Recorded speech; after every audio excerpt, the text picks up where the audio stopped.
Have you ever been mad at me because I hated on a game that you loved? Just wait and see what I do when I hate on a game that I love.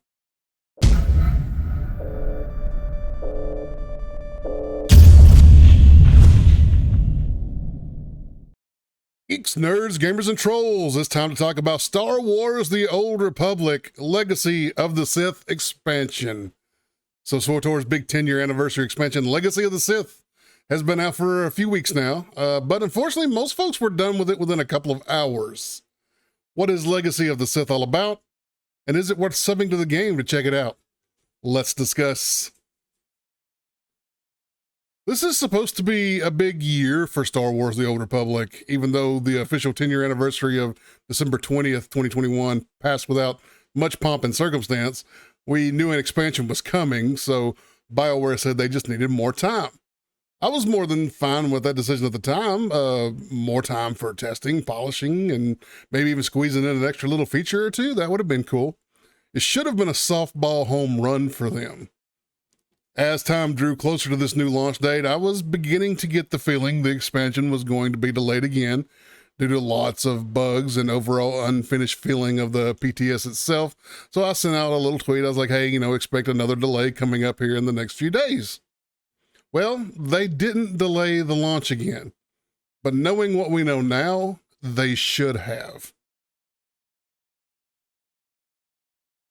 Instead, what we got is what seemed to be the exact same version of the game we'd been playing on the test server for months, including all of the bugs, all of the issues we've been reporting the entire time. For example, the keybind bug, which reset all keybinds to default every time you loaded into a new zone. It was absolutely the bane of my existence on the PTS, drove me crazy, and it was right there to greet me when the game launched officially. I believe that issue was patched the next day after the official launch, but if it was such an easy fix, why didn't it just get addressed in the extended time of the expansion launch?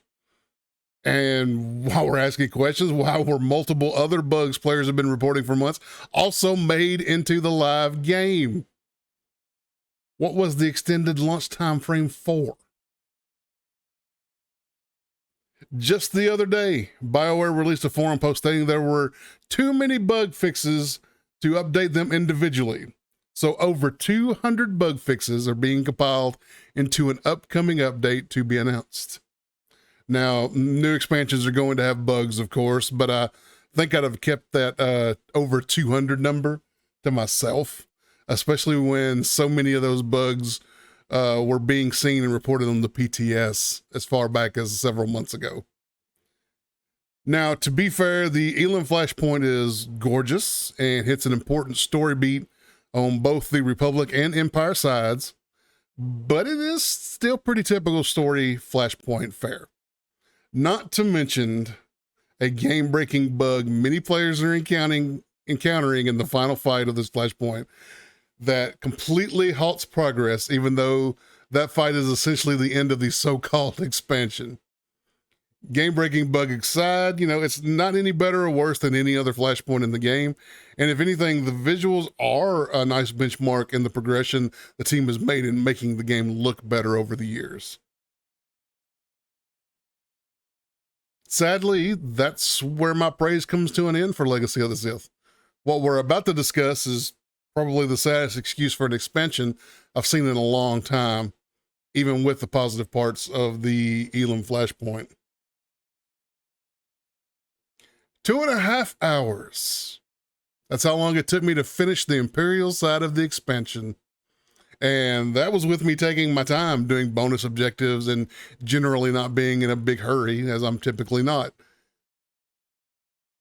At the time of that first playthrough, I'd only heard rumblings that the expansion was really short, but I hadn't quite become aware of just how short it was myself.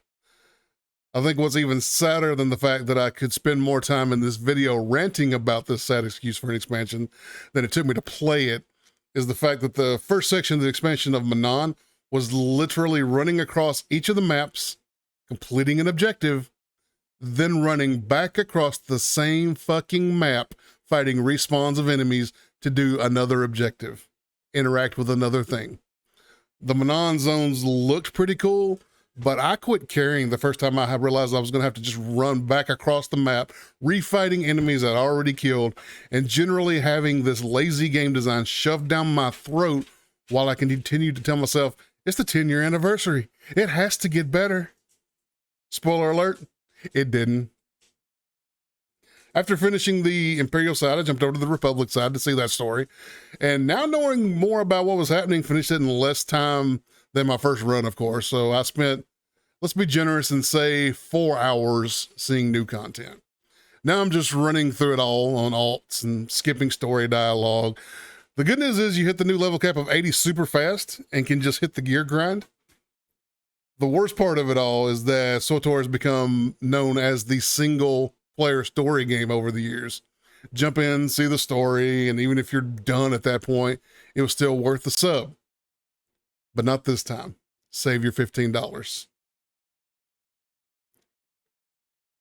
Now, I know I said I was done with the good stuff, but I do like where it looks like the story is going. No spoilers, of course. Unfortunately, there just isn't enough to really get immersed in. There was no story arc.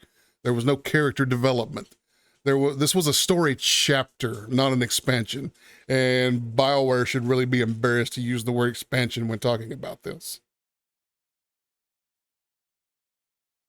Aside from the story, even the UI updates are incomplete and buggy. Nothing is finished. Not a single thing has any layer of polish to it that suggests ample time was spent on it. BioWare have stated this whole past year that 2022 would be a year-long celebration of Star Wars: The Old Republic's 10-year anniversary. At this point, I'm just hoping we can celebrate having a whole expansion by the 11th year anniversary this December. If they wanted to do the Elder Scrolls Online thing and spread an expansion out by releases over the course of the year, they should have just said so. That works just fine for ESO, but what we got is nowhere near in the ballpark of even the broken up releases ZeniMax Online produces. There are far more things being changed for the sake of change than there are quality additions to the game in Legacy of the Sith. And it's all incomplete. I like most of the new UI changes, or at least what they're supposed to be, but they're incomplete and buggy. I like where the story looks like it's headed, but it ended just as they were actually starting to set up what the plot was. I don't like the new gearing system, but you know, we could make a whole nother video about that, so we won't deep dive into that right now. Just know that I love SWTOR, and I want to see it improve. I want to see it grow, and I want to see it keep up with the times. Legacy of the Sith accomplishes none of that. It's short, it's broken, it's pointless. Save your time, save your money, avoid it for now. Thanks for watching. Subscribe to MMO Bomb here on YouTube if you haven't already, and check out mmobomb.com for all my mad rants and more. Until next time, this MMO Thoughts video is done. I am out.